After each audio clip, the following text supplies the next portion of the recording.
Episode opening സീനിൽ ആ ചെമ്പമുടിയനും ടീമും അവരവിടേക്ക് വന്ന് ഇപ്പോൾ ഓക്സ്കിങ്ങിന്റെ വീടിനെ അറ്റാക്ക് ചെയ്യാണ്. അതിൽ കൺട്രോൾ പോയ ഓക്സ്കിങ് ആളാണെങ്കിൽ വമ്പൻ ആയുധങ്ങളൊക്കെ എടുത്ത് പുറത്തേക്ക് ചാടി ഓടി വരും. അത് കണ്ട ചെമ്പമുടിയനാണെങ്കിൽ ആളുടെ കണ്ണിൽ തന്നെ അറ്റാക്ക് ചെയ്ത് ഒരു വല ഉപയോഗിച്ച് ആളെ ലോക്ക് ചെയ്യും. ആ ഗ്യാപ്പിൽ ആ ബീസ്റ്റ് ആണെങ്കിൽ ആ ബേർഡിന്റെ ഉള്ളിൽ നിന്ന് ഡ്രാഗൺ ബോൾ അത് നൈസായിട്ട് പുറത്തേക്ക് എടുത്ത് അവന്റെ പേടകത്തിലേക്ക് ഓടും. ആ ചെമ്പമുടിയനാണെങ്കിൽ അറ്റാക്ക് ചെയ്യും. പക്ഷെ അപ്പോഴേക്കും അവൻ ആ പേടകത്തിൽ കയറി ഒരു ക്ലോസ് ചെയ്ത് മുകളിലേക്ക് ഫ്ലൈ ചെയ്ത് പോവാണ്.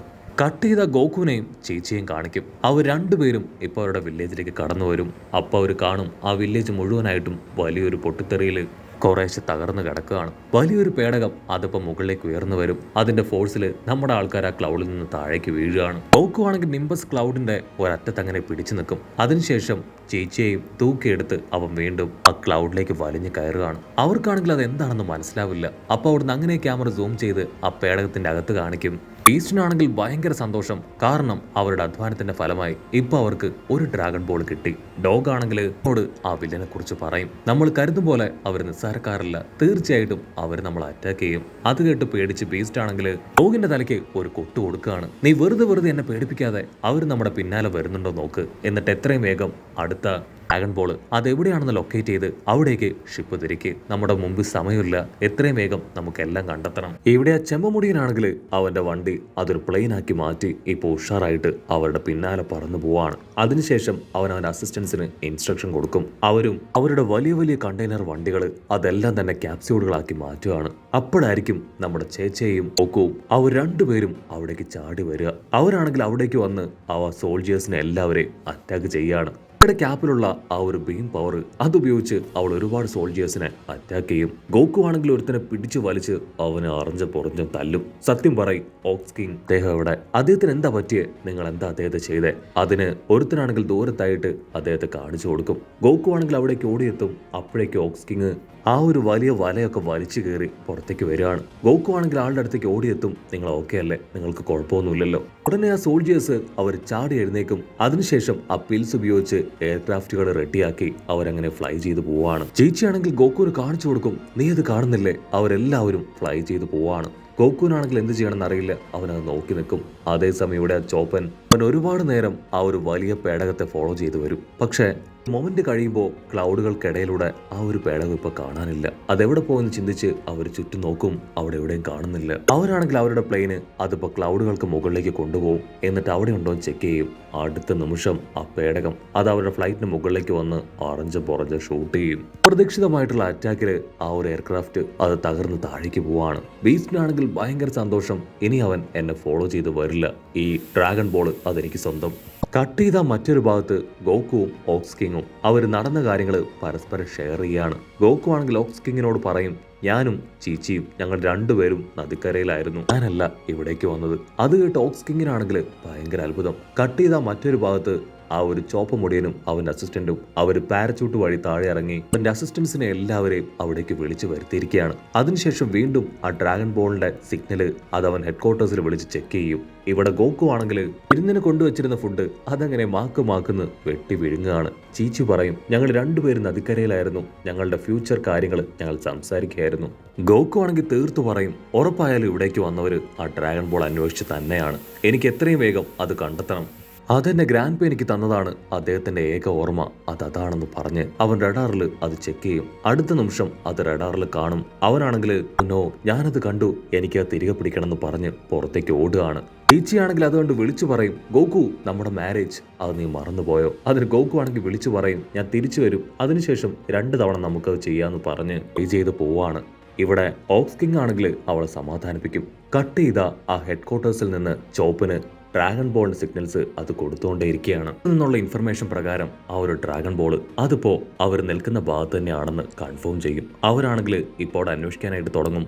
ചോപ്പ മുടിയൻ അവനാണെങ്കിൽ അവന്റെ പ്ലെയിനിൽ കയറി അവിടെ മുഴുവൻ വട്ടവിട്ട് പറക്കുകയാണ്. സോൾജിയേഴ്സിനാണെങ്കിൽ ഇവിടെ എന്താ നടക്കണമെന്ന് മനസ്സിലാവുന്നില്ല. ഒരുപക്ഷെ ആ റഡാറിൽ കാണിച്ച സിഗ്നൽ അത് തെറ്റായിരിക്കും. ഇവിടെ മുഴുവൻ ഊഴി മാത്രമാണ്, മറ്റൊന്നും ഇവിടെ ഇല്ല. ആ ഒരു വലിയ എയർഷിപ്പിൽ ആ ഡ്രാഗൺ ബോൾ കൊണ്ടുപോകുന്ന നമ്മൾ കണ്ടതല്ലേ. ഒരിക്കലും ആ ഒരു എയർഷിപ്പിന് ഇവിടെ വന്ന് നിൽക്കാനായിട്ട് കഴിയില്ല. ചോപ്പ മുടിയനാണെങ്കിൽ താഴെ ഉറ്റുനോക്കും, എവിടെയെങ്കിലും ആ എയർഷിപ്പ് പാർക്ക് ചെയ്തിട്ടുണ്ടോ എന്ന്. അപ്പോഴായിരിക്കും ഒരു വമ്പൻ ട്വിസ്റ്റ്. ഒരു സോൾജിയർ അവ മണ്ണിലടിയിലൂടെ താഴേക്ക് പോകും. പിന്നാലെയായി ഓരോരോ സോൾജിയർ സോൾജിയേഴ്സ് ആയിട്ട് താഴേക്ക് പോവാണ്. കട്ട് ചെയ്ത മറ്റൊരു ഭാഗത്ത് ഗോക്കു, അവനാണെങ്കിൽ ഫ്ലൈ ചെയ്ത് ആ ഒരു മരുഭൂമിയിലേക്ക് എത്തിക്കഴിഞ്ഞു. റഡാറിന്റെ സഹായത്താൽ ഗ്രാൻഡ് ഡ്രാഗൺ ബോൾ അതും ഈ ഭാഗത്ത് തന്നെയാണെന്ന് അവൻ മനസ്സിലാക്കി അതിനുള്ള അന്വേഷണം ആരംഭിക്കും. അപ്പോഴായിരിക്കും ഇവിടെ സോൾജിയേഴ്സിനെ കാണിക്കുക. അവരെല്ലാവരും ആ ബീസ്റ്റിന്റെ ടാപ്പ് കണ്ടെയ്നറിൽ പെട്ട് കിടക്കുകയാണ്. ബീസ്റ്റ് ആ പേടകം അത് മണ്ണിനടിയിലേക്ക് ഇറക്കി. ബീസ്റ്റ് ആണെങ്കിൽ ദേഷ്യപ്പെട്ടു പറയും, നിങ്ങൾ എല്ലാവരും സോൾജിയേഴ്സ് ആണെന്ന് എനിക്കറിയാം, നിങ്ങൾക്ക് ആവശ്യം ആ ഡ്രാഗൺ ബോൾ ആണെന്നും ഒരു കാരണവശാലും അത് ഞാൻ നിങ്ങൾക്ക് വിട്ടുതരില്ല എന്ന് പറയുമ്പോഴായിരിക്കും അവന്റെ അസിസ്റ്റന്റ് ലേഡി, അവളാണെങ്കിൽ ഗോകുവിന്റെ വിഷ്വൽ ഇപ്പൊ ബീസ്റ്റിന് കാണിച്ചു കൊടുക്കുക. ഓ നോ, കൊരങ്ങൻ പയ്യൻ എന്നെ വിടാതെ പിടികൂടിയിരിക്കുകയാണോ, എത്രയും വേഗം ഇവൻ ഇവിടുന്ന് തുരത്തി ഓടിക്കണം എന്ന് പറഞ്ഞ് അവരാണെങ്കിൽ പുറത്തേക്ക് ഗണ്ണ് നീട്ടും. അപ്പൊ മുകളിലുണ്ടായിരുന്ന ചോപ്പനാണെങ്കിൽ താഴെയുള്ള അവന്റെ സോൾജിയേഴ്സിനെ കോൺടാക്ട് ചെയ്യാൻ ശ്രമിക്കുകയാണ്. അവരുടെ ഭാഗത്തു നിന്ന് യാതൊരു ആൻസറും ഉണ്ടാവില്ല. അടുത്ത നിമിഷം ഗണ്ണുകൾ പുറത്തേക്ക് വന്ന് ഗോക്കുവിനെ അറ്റാക്ക് ചെയ്യാനായിട്ട് തുടങ്ങും. ഹായ് ആയിട്ട് യൂറിൻ പാസ് ചെയ്തിരുന്ന ഗോക്കു ആണെങ്കിൽ അത് കണ്ട് ഞെട്ടി അവൻ ചാടി വന്ന് ആ ഗണ്ണുകൾ ഒന്നൊന്നായിട്ട് തല്ലി തകർക്കുകയാണ്. ചോപ്പനാണെങ്കിൽ ഗോക്കുവിനെ കണ്ട് ഞെട്ടും.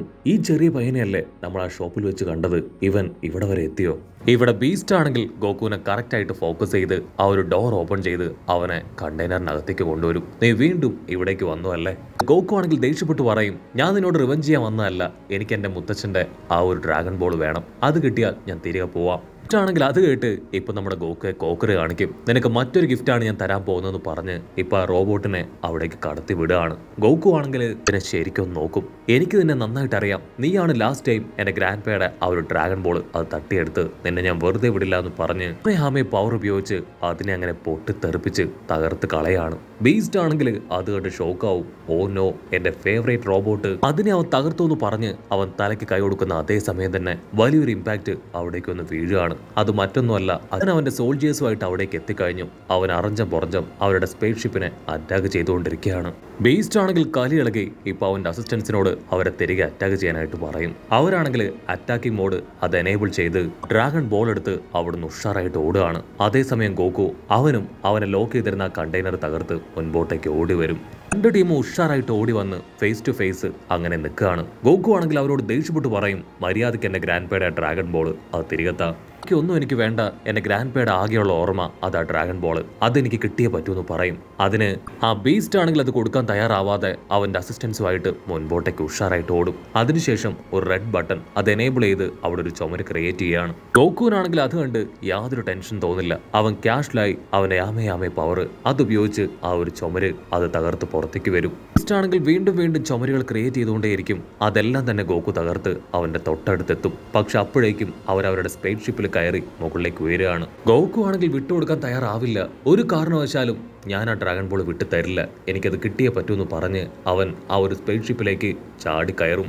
ഇവിടെ ആ സ്പേസ് ഷിപ്പ് ആണെങ്കിൽ പതിയെ മുകളിലേക്ക് വരും. അത് കണ്ട ചോപ്പന് ഭയങ്കര സന്തോഷം. ഓ, ഒടുവിൽ നിങ്ങൾ പുറത്തേക്ക് വന്നു അല്ലേ, ഇതിനുവേണ്ടിയാണ് ഞാൻ കാത്തിരുന്നതെന്ന് പറയും. ആണെങ്കിൽ ആ എയർഷിപ്പിൽ അങ്ങനെ ടൈറ്റ് ആയിട്ട് പിടിച്ചു നിൽക്കുകയാണ്. ബീസ്റ്റ് ആണെങ്കിൽ അസിസ്റ്റന്റ് ലേഡിയോട് അതിന്റെ സ്പീഡ് കൂട്ടാനായിട്ട് പറയും. അപ്പോഴായിരിക്കും അവളൊരു വിഷ്വൽ കാണുക. ആ ചോപ്പന്റെ ഒരുപാട് പ്ലെയിൻസ് അതിപ്പോ അവരുടെ എയർഷിപ്പിനെ മുഴുവനായിട്ട് റൗണ്ട് ചെയ്തിരിക്കുകയാണ്. അവൾ ആ കാര്യം ഡോഗിനെയും ബീസ്റ്റിനെയും കാണിച്ചു കൊടുക്കും. അവരത് കണ്ട് ഒരു സെക്കൻഡ് ഫ്രീസ് ആവും.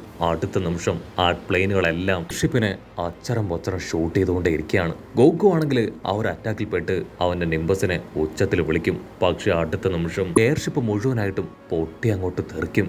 ബീസ്റ്റും അവന്റെ അസിസ്റ്റൻസും അവർ 3 പേരും ഇപ്പോ പാരച്യൂട്ടിലൂടെ പതിയെ താഴേക്ക് ഇറങ്ങും. ബീസ്റ്റ് ആണെങ്കിൽ അപ്പോഴും വിട്ടുകൊടുക്കാതെ അവന്റെ ഡ്രാഗൺ ബോൾ അതങ്ങനെ നെഞ്ചോട് ചേർത്ത് പിടിക്കുകയാണ്.